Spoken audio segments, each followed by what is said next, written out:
আমার আসনে 500+ ভোট গাড়ি পাল্লায় পড়েছে। জোটগত হবে সেই ভোটগুলো আমার রিক্সায় আসার কথা, কিন্তু এটা নির্বাচন কমিশনের তাদের ত্রুটির কারণে অথবা তাদের সীমাবদ্ধতার কারণে তারা প্রার্থী চূড়ান্ত করার আগেই ব্যালট দিয়ে দিচ্ছে মানুষের কাছে। সেই কারণে আমার এখানে বড় একটা ভোট হয়েছে, নষ্ট হয়েছে। আর সবচেয়ে বড় যে অভিযোগটা বা সমস্যাটা সেটা হলো যে আমার আসনে 9 জন প্রার্থী আমরা ছিলাম। তো 9 জন প্রার্থীকে 2টা কলামে নাম লেখা হয়েছে 5টা রোতে। তো আমার নামটা প্রথম কলামের লাস্ট রোতে পড়েছে, যার কারণে আমার নাম বরাবর দ্বিতীয় রোটা খালি ফাঁকা। যেমন অনেকটা ওই গণভোটের ব্যালটের মতো, গণভোটে যেখানে হা না সামনে হলো ফাঁকাটা, সেখানে সিল মারতে হয়। তো ওই জায়গাটায় আমার অনেক ভোটার ভুল করেছে। যেমন সেম একই কেস হয়েছে ঢাকা 8 আসনে। ঢাকা 8 আসনে মির্জা আব্বাস সাহেবের নামটা ঠিক আমার পজিশনে ছিল এবং ঠিক ওনার ভোটাররাও অনেকেই ওনার ভোট দিয়েছেন সেই ফাঁকা জায়গায়, মনে করেছে ফাঁকা জায়গায় সিল মারার জায়গা। ওই ভোটগুলোকে মির্জা আব্বাস সাহেবের জায়গায় কাউন্ট করা হয়েছে ওনার আসনে, কিন্তু আমার আসনে সেই ভোটগুলোকে বাতিল বলে গণ্য করা হয় এবং সেই ভোটের অ্যামাউন্টটা খুব ছোট না। আমার এবং আমার প্রতিদ্বন্দ্বী প্রার্থীর ভোটের ব্যবধান সবকিছুর পরেও, এত কিছুর পরেও 2200 সামথিং। তো সেখানে 50টা আসনের যে চূড়ান্ত এখান থেকে ফলাফল ঘোষণা করা হলো, সেই 50টা কেন্দ্রের ফলাফলের মধ্যেই 1200 ভোট বাতিল হয়েছে। তো সেই ক্ষেত্রে আমার টোটাল এই কেন্দ্রের সংখ্যা হলো 137টা। আমার আশঙ্কা যে সেই বাতিল ভোটের সংখ্যাটা হয়তো 3500-এর কোটায় গিয়ে থামবে যদি এই রেশিওতে হয়। আর যেখানে আমার ভোটের ব্যবধান হলো 2200 সামথিং, এই বিপুল পরিমাণ ভোটের মধ্যে বড় একটা অংশই আমার এই জাতীয় ভোট। এটা আমার একটা খুব কষ্টের জায়গা।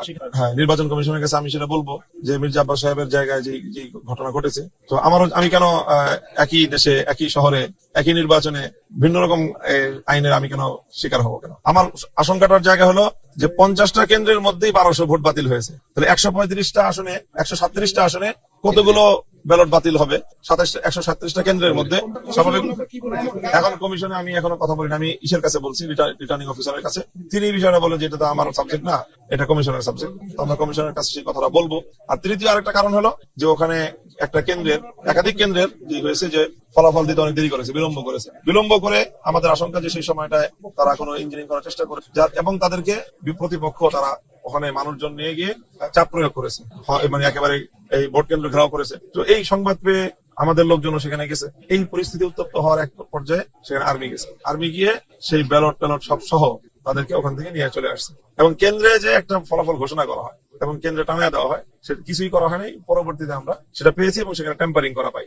সেখানে আমার প্রতিদ্বন্দ্বী প্রার্থীর নামে যে পরিমাণটা লেখা আছে সেই সংখ্যাটার মধ্যে টেম্পারিং করা, মানে কাটা একটা অঙ্ক লেখা ছিল সেটা জায়গায় আরেকটা অঙ্ক লেখা হয়েছে। তো আমার ধারণা আশঙ্কা যে সেখানে এরকম বড় একটা অঙ্ক কয়েকশো ভোটের ব্যবধান সে গেছে। তো যেহেতু আমাদের ভোটের পার্থক্যের খুব মিনিমাম একটা কাজে এই বিষয়গুলি বড় ফ্যাক্টর, সেই কথাগুলি বলতে আসছে। চার্জশিটে বলতে হয় যে হ্যাঁ, মনে হয় না আমাদের কাছে স্পষ্টই আছে যে প্রিজাইডিং অফিসার যেখানে কেন্দ্র থেকে যে ইটা দেয়, হ্যাঁ, ভোট গণনার যে শিলটা দেয় সেটার মধ্যেই টেম্পার। সেখানে পরিস্থিতি এমন উত্তপ্ত হয়েছে যে সেখান থেকে পরবর্তীতে আর্মি গিয়ে ব্যালট সব সহ প্রিজাইডিং অফিসার সহ তাদেরকে সেখান থেকে উদ্ধার করে নিয়ে আসছে। সেই কাগজটার মধ্যেই টেম্পারিং করা কাটা। এখন আমি আমার ইয়ে থেকে স্বাক্ষর নেওয়ার পরে যে সেই কারণে আমি কিভাবে বলবো? আমাদের কাছে স্বাক্ষর করা যেখানে আছে আমরা তো সেটা সেই স্বাক্ষর করার মধ্যেই ওটার মধ্যেই টেম্পারিং করা। আসল কপি তো দেয় নাই আমাদেরকে, আসল কপি দেয় না, ছবি আছে।